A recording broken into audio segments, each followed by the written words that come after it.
আসসালামু আলাইকুম ওয়া রাহমাতুল্লাহি ওয়া বারাকাতুহু। আজকের ভিডিওতে গুরুত্বপূর্ণ বিষয় এসেছে প্রশ্ন আকারে। সে প্রশ্ন আমরা বলবো। আমরা অনেকেই অবগত আছি যে 2026 সালে জানুয়ারিতে 2, 3, 4 শুক্রবার, শনিবার, রবিবার এরকম দিনগুলোতে আমাদের হুগলি একটা বিশ্ব ইজতেমা হওয়ার পরিকল্পনা বা কাঠামো শুরু করা হয়েছে। আমরা অনেকে অবগত আছি, আলহামদুলিল্লাহ। সে নিয়ে এখন আমাদের যারা তাবলিগি খেয়ালের লোক, যারা সময় লাগাচ্ছে, তারা এখন এই কথার প্রচার করছে হুগলিতে যে ইজতেমাটা আছে সেটার জন্য নিজেকে ফারিগ করা, নিজেকে মুক্ত করা, সময় বার করে সেখানে যাওয়া, সেখানে হাজির হওয়া, সেখানের মাহলে থাকা। কিছু লোক তো এই মেহনত করছে, আবার কিছু লোক এই মেহনত করছে যে সেখানে লোকেরা ফিস্টি করতে যাবে, সেখানে জিনিসপত্র কিনতে যাবে, সেখানে ঘোরার নাম করে যাবে। সেখানে গিয়ে কি হবে? সেখানে যেয়ে তো কোনো লাভ নেই, উল্টা পাল্টা কথা বলবে, ওয়ালিওয়াল্লাদের কথা বলবে, আরও বহু কিছু এমন প্রশ্ন রয়েছে। ইনশাআল্লাহ তাবারক ওয়া তাআলা আজকের ভিডিওতে যতগুলো প্রশ্ন আছে সব প্রশ্নের উত্তর দেওয়ার চেষ্টা করব। অনুগ্রহ করে ভিডিওটা পুরো দেখবেন। তো আজকের ভিডিওতে ইনশাআল্লাহ তাবারক ওয়া তাআলা আমাদের সাথে জুড়ে থাকুন আর পুরো ভিডিওটা দেখুন।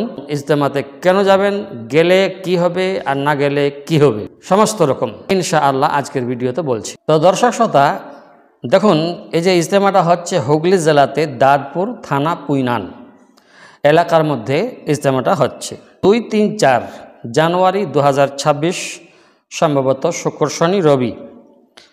30 থেকে 32 বছর পর আমাদের পশ্চিমবঙ্গে এই ইজতেমা হতে চলেছে।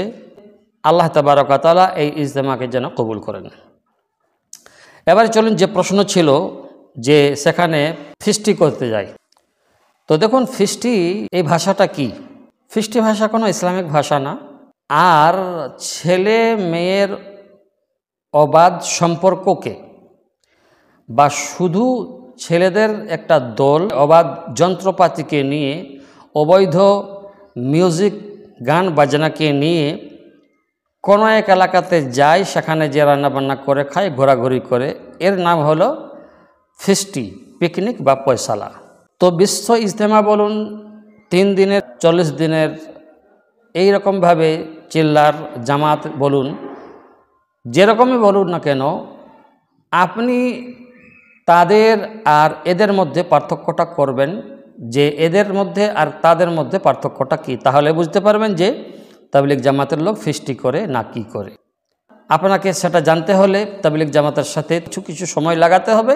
তাহলে আপনি বুঝতে পারবেন যে তাবলিগ জামাত আসলে ফিস্টি পয়সালা পিকনিক করে নাকি কোরআন ও হাদিসের কথা বলে, আল্লাহ রসুলের কথা বলে। আপনি যে বলছেন ফিস্টি করা, এটা সাথে আমি আপনার সাথে একমত নই, কেননা এটা একটা অবান্তর প্রশ্ন। দ্বিতীয় হলো যে সেখানে গিয়ে কোনো লাভ নেই। লাভ আছে না নাই আপনি সেখানে গেলেই বুঝতে পারবেন, নচেত তার আগে যদি আপনি কোনো কিছু মন্তব্য করেন তো সে মন্তব্য করাটা আপনার ঈমানের জন্য ভালো হবে না। 3 নম্বর প্রশ্ন ছিল যে তারা কেনাকাটা করতে যায়। তো দেখুন, যদি কোনো এক ইসলামিক সংগঠনে বা ইসলামিক প্রোগ্রামে কেউ যায়, তো আশেপাশে দোকানদানি দেখলে কেনাকাটা করতে মন যায়। তো এই প্রশ্নের সাথে একমত পোষণ করতে পারছি না। এবার চলুন, সেখানে কেন যাব, সেখানে গেলে কি হবে। আমি আগে বলেছি যে শুক্র, শনি, রবি 2, 3, 4 জানুয়ারি 2026, প্রায় 30 থেকে 32 বছর পরে আমাদের পশ্চিমবঙ্গে হুগলি এলাকায়, হুগলি জেলাতে এই প্রোগ্রামটা, এই বিশ্ব ইজতেমাটা হইতে চলেছে। ওখানে গেলে কি হবে? 1 নম্বর কথা, ওখানে গেলে ঈমান আমলের পুনরজাগরণ হবে, ঈমান এবং আমল পুনরুজ্জীবন হবে। সে একটা ঈমান আমল আপনার ভিতরে নতুনভাবে কাজ করবে। 2 নম্বর হলো, সে যে পরিবেশে যাবে সেখানে, সেটা একটা দ্বীনি পরিবেশ, একটা দ্বীনি মাহল। সেখানে বেশি থেকে বেশি মানুষ উপস্থিত হবে, প্রেজেন্ট থাকবে, হ্যাঁ না? তার জন্য একটা দোয়া কবুলের বিশেষ পরিবেশ তৈরি হয় সেখানে গেলে আশা করা যায় যে গুনাহ মাফ হবে।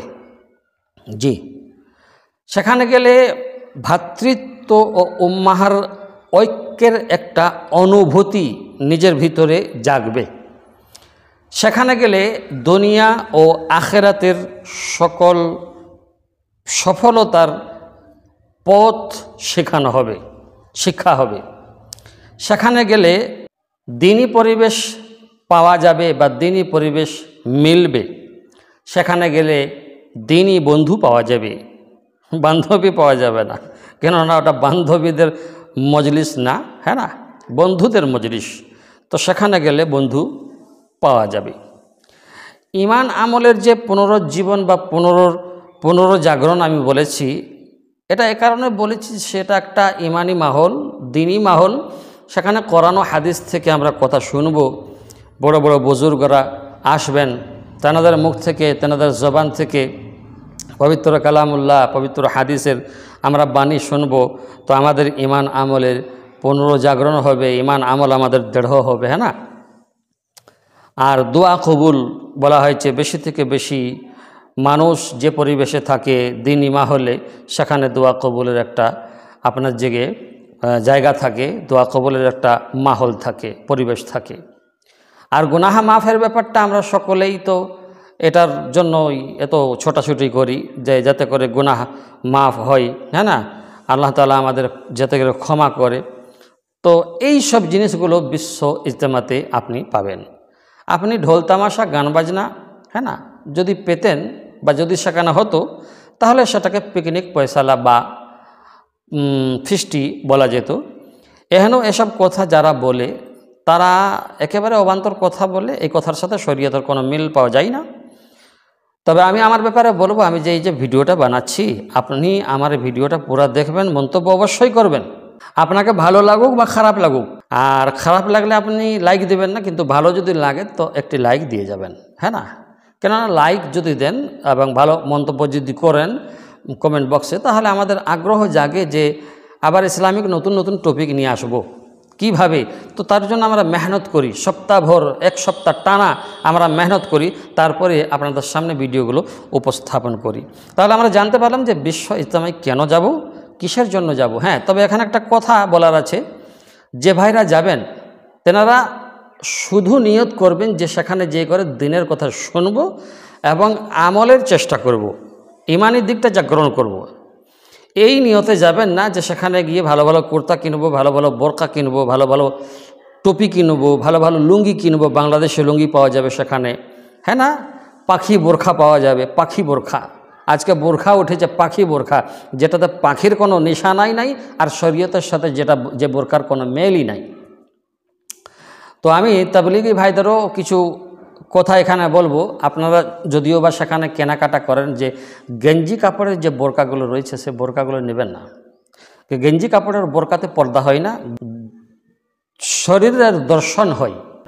এই গেঞ্জি কাপড়ের বোরকাটা পরে নিলে সব কিছু বোঝা যায়। এরকম বোরকা কেনা থেকে বিরত থাকুন, কেননা আপনারা অন্যদেরকে দিন শরীয়ত বোঝায়েন, তাই না? আমরা তো বোঝাইতে পারি না ভাই, আর আমাদের কথা তো মানুষকে ভালোও লাগে না। তো সেই জন্য আমরা বুঝতে পারলাম যে ইজতেমায় গেলে কি হবে, কি লাভ হবে।